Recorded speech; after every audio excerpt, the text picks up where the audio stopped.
Nellie, it was a mistake. Did you send Catherine to me? Yes. She is the mother of your children. How could you be so cruel to her? And for that, I shall always be grateful. But I do not love her. She comprehends nothing. She sees nothing. I thought if she saw you, then she would understand that I have nothing with her. I wanted her to see it. It? What is it, Charles? I think at the beginning of this, you weren't going to play Dickens. The idea was just to direct it, because that's the sane thing to do. A lot of it was to do with, as I worked with Abby Morgan on the screenplay, we kept on, you know, developing it, working, you know, and I'm afraid that was part of the sort of seduction, the part seducing me. And then I'm afraid that bit of an actor that says, no one else can do this, I'm going to do it, you know. Anyway, I'm glad I did it.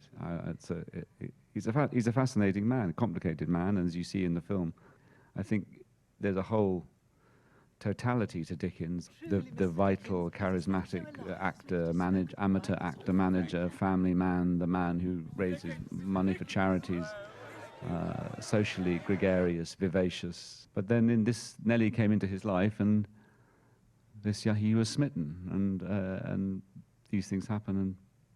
But you know, I like those contradictions in someone. And he was a pretty fair actor, from what I understand, but I guess there's also the performance of being, quote-unquote, Dickens, the Dickens persona, when he's out in public, too, right? I think his sense of himself towards his public was very strong, and to his, first of all, to his readership, and then when he discovered that he had this talent for what he was always a keen amateur actor, but when his readings of his own work were very, very successful. And in his later life, this was almost the main thing. And I think his sense of himself to his public was very, very important. He was, you know, he developed a strong persona, I suppose. This is, in quotes, Charles Dickens. I think, you know, he was someone, he was very quick to take offense. He hated being, he was quite self-righteous, man. Yeah, he was full of hypocrisy, wasn't he? Well, yeah, but I think it was that kind of, I think he probably couldn't handle what he was doing. I mean, a few friends broke with him because they were so appalled at the way he treated his wife. They broke with him, and he felt aggrieved. You know, and it reveals a kind of uncomfortable side. Every biographer that writes about this episode, you feel they love Dickens, and when they have to write about this, it's really hard for them. Which is why she has to be the invisible woman. Yeah. Yeah. And I felt so much of